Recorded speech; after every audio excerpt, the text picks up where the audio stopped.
Good morning and welcome to QuiltChat. Here we are again in the studio. We are, and wow, Well, what a nice program this is going to be. Yes, and I'm sorry you missed the show in Daytona last week. We're sorry too. We had some really nice quilts. And some beautiful sunrises and sunsets on the beach. I know, from my room no less. Yeah, that was nice. Well, okay, so today we're going to talk about zippers. And so Betsy, what are you doing with zippers? So on aqsblog.com, we have come up with a little pattern for everybody so they can make a zippered pouch custom for whatever bag they want to put it in. So if you want it in your purse, you want it in your tote, it gives you the ability to adjust the dimensions so that you get it just perfect for your tote. And it's a wonderful little zipper bag. And so it has a really cool, quick way, with a liner, of course, to make a wonderful little zippered pouch. So no matter what tote you're making or bag, yes, you'll be able to adjust this pattern to so it just perfectly. Pops right in there. That's great. Isn't that fun? Well, yes, and I'm glad to see that these zippers have a stop on the end of them. Because you remember the garment I made for the fashion show? Well, I was taking a pre-picture to the fashion show, and we just zipped that tab right off the top, and I went, ah! Well, then we had to undo it, and thank you to Stephanie Brandenburg, who was one of our vendors in Daytona. She got it back on. Oh, thank goodness. Yes, and the fashion show was so much fun. I just hope that next time we'll have some more people participate in that kind of an event, because you wouldn't believe what they really made out of bicycle tubes and window screen and all of these other things. It was a really fun evening. The pictures were incredible. They were. It looked like so much fun. It looked like a lot well, of fun. and so when you're making your bags, you'll want to make sure that if you have to shorten it, that you do it at the bottom so that you zigzag across to make a stopper. You do. Sure. So that doesn't happen. You don't want to pull that tab off. No. Although you would have been adorable if you'd had to just stay in that forever. Oh, I'll tell you what, I would have lost a lot of weight because it was a steam suit. Very warm. But I'll tell you what, when it came back on the truck, the guys had it on the truck and put it all battened down on the truck. Alan brought it back, and it just so happened on Monday when he brought it up from the warehouse, it was raining, and he can vouch that not one drop of rain. And hi, Bobby Carpenter from North Carolina. It's good to have you join us. All right, well, I know, too, that today we're going to talk about medallion quilts. Oh, yes. Also, for our Quilt 2018 project that we have going on each month, we pick a different style of quilt and invite you all along to give it a try. And several people participating have put little techniques in their jars to draw out for each project of things they wanted to try this year that was on their list. And then they picked a color of the year that they want to play with. And so they pick a technique and use their color, and then we provide the style, and they come along and join the fun. So on aqsblog.com, we have Medallion Math as our article this week about medallion quilts. Math. Great because idea. Scale is so important. And people get really freaked out by the math, but you can really do very little math. You can do, especially if you just use graph paper to start, it sorts things out for you and gives you your sizes. And so it isn't too hard. But the big thing about medallion quilts that we all know is you have so many different borders, and some of them you want big and some of them you want little. And it has a lot to do with the relationship of the center. And this quilt is Flower Pot with Hearts by Gwen Marston, and she's quite a genius at medallion quilts.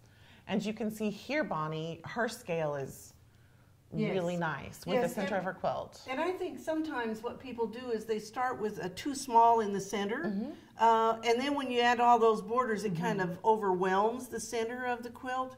And so you can see this one is a nice scale, and then she also carried the colors from the center through the borders all the way to the very edge of the quilt. And it's wonderful how she pulled her values out so the center glows, and it really gives a great focal point. She did a beautiful job. So please join us on the Project Parade on the Facebook group for AQS and post your progress. Everybody's there talking about it. And take part. It's so much fun to get to do different projects and see how everyone does. Everybody is having a blast. Yes. It's good. It's wonderful. Do you know what? Now that I made that cape, I just might make a medallion You quilt. should, I you like to should. make medallion quilts. Oh, I love them. Well, and you know, we had the Cadillac of medallion quilts at Daytona Beach. Yes. And so the quilt behind us was made by Collette Dumont from Quebec, Canada. And Collette might be listening today. So if you are Collette, Hi, Collette. Yeah, hi. And congratulations again. Yes. But both Ann and I have interviewed her, and we learned different things. So you start and tell a little bit about what she's done in this quilt. well, first of all, I wanted to say something that we have in common. She lives on a dairy farm, and I grew up on a dairy farm. So I understand, you know, there are times when they are extremely busy. And there are times when she probably gets a chance to go inside and sew. So she's taking good advantage of that time. Things can be stressful, and quilting, again, is always a way to take your mind off of the stressful things on the farm or wherever you are. Well, and it was fun because she didn't know she'd won Best of Show, but she walked in there on Wednesday morning. She and her husband were down there on a week's vacation. I mean, this was like their time away before they get busy with spring planting and that kind of thing on the farm. Little bobby calves. Yes. And so I know that she loved talking to a lot of the quilters Right. and answering questions about her quilt. Now, she told me that she started quilting back in 1987. Guess who taught her, basically online or on television? Nancy. Eleanor Burns. Oh, Eleanor Burns, of Burns. course. Quilt in a Day. She watched Quilt in a Day to learn how to quilt. And she said that by about the year 2000, life kind of got in the way, and she put away quilting for about 10 years. And wow, when she started back, she really had gained the pizzazz that makes her quilts really sparkle. Well, yes, and she started this quilt with a kaleidoscope program. Mm-hmm. Yeah, I think a Kaleidoscope Creator 3 is what she told me. That and her own drawing skills. She created the design and put it into her Bernina Designer Plus 6 that went with her Bernina 830 that she made this on. And she told me she was able then to print out all of the patterns full size. And like we all do when we print a large pattern, she taped them all together to get all of her templates. But then she sewed it on her Bernina 830, and I think probably some of the most spectacular sewing on this quilt is that she used bias lame to cover over the seams of the different units. And if anybody's ever worked with lame to start with, you would know that bias is not particularly fun, but she used the clover bias maker that you could put the fusible on the back. And so she tacked it down, and then she was able to go in and sew it with her sewing machine. lame is so ravelly. That and wiggly.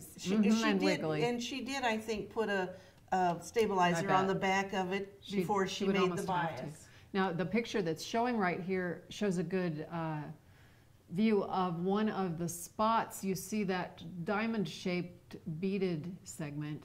That's actually a see-through section. And that she made with beading, and they're all over the quilt. I asked her at what point was she brave enough to take a pair of scissors to cut those holes. Wow. And she said it was almost finished. That was one of the last things she did. Can you imagine cutting into your finished quilt? And now let me chop Especially up my this award-winning one. quilt. Oh my goodness! And there's a snowflake. And they are all over the place too. Lots of Swarovski Amazing crystals beadwork. and beads, a lot of seed beads. She told me that she applied 30,000 seed beads and Swarovski crystals. Okay, when she applied these snowflakes to the quilt itself, she made the individual snowflakes. Now, if I had been applying them, I probably would have couched the edges of that snowflake. Oh no, she wanted to make sure that these stayed good and flat. So all of the beads around the outside edge, she went through the bead and down into the quilt and then up through the next. So she actually re-beaded. And quilted them on, actually. Yes. Wow. And she said sometimes if it was a large snowflake, she'd have to do a little bit of that sewing in the center because she wanted to make sure that they stayed good and flat. Well, she did a beautiful job. It's a absolutely brilliant, in more ways than one, quilt. It is. And her quilting, she's done a lot of straight line quilting, not not to take away from the flowery feel of the rest of the quilt. Well, the echo style she seems to be doing really helps with that faceted feel, like ice crystals. Right, and the name of the quilt is actually FLEUR DE GLACE, which means ice flower. Ice flower. And speaking of flowers, do you know, we always have some fun sometimes when we sit down here in the studio trying to figure out what's going to be over Anne's head, because she sits right in the middle. And, oh, let's see, I want to talk about this picture. 12,000 beads make up the edge of this quilt. And I asked her how much time did it take to do that? 1 solid week, 8 hours a day, it took her just to do that beaded edge on this quilt. That's incredible. Wow. A real dedication to this beautiful quilt. With the pretty blue inset border. That's great. All right, now let's look at what's over Anne's head today, because we told her she did look like an ice princess. I definitely have the look today. Shiny like a crown. It is a beautiful crown, Anne. Well, you know, we have the Lancaster QuiltWeek coming up March 21st through the 24th. And there are lots of fun things to do there. First of all, we're going to have nearly 500 quilts on exhibit. And the special exhibits include the Cherrywood Challenge, Van Gogh, the French Gallery. And there are 120 quilts in this particular exhibit. And I can't wait for you all to see it. We displayed it for the first time in Daytona Beach. And it is an absolute stunning. Beautiful. You know, when you think of Van Gogh and the dark colors, but I have to tell you, that wall of quilts was unbelievable. There's such an appeal, excuse me, with Van Gogh art anyway. Yes. And people love it. And the Cherrywood Challenge is just growing and growing every year. It's fun. Yes. Well, and so it's fun. We have an exhibit of sakura quilts that are called Korean quilts now, and so these have come from South Korea. And the temporary art quilters have sent us an exhibit, and these are pieces by U.S. and Brazilian quilters. And so that's a lot of different color. It's fun to look at the color of the U.S. quilts compared to the colors used in the Brazilian quilts. It seems like we have a really international flavor going on. Yes. We definitely do. And I forgot to mention, but the Van Gogh exhibit is sponsored by Inova, and the contemporary quilts from U.S. and Brazil are sponsored by Edmar.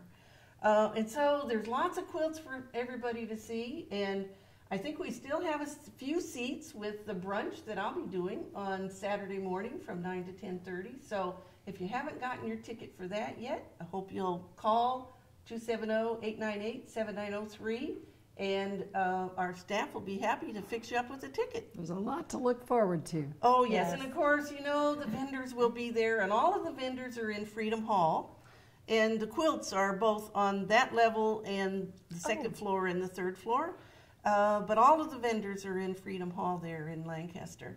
And we always enjoy going there. You have that market down the street that everybody loves to go to. We go there for breakfast when they're open. Nice. And that's where I buy my homemade noodles, too. Oh, Amish noodles. Amish noodles, homemade. Yes. And so, hope you'll join us in Lancaster. And if not, we'll be back here again, same time, same station. We'll be here. Yes. Wednesday at 11 o'clock. So we'll talk to you next week on Quilt Chat.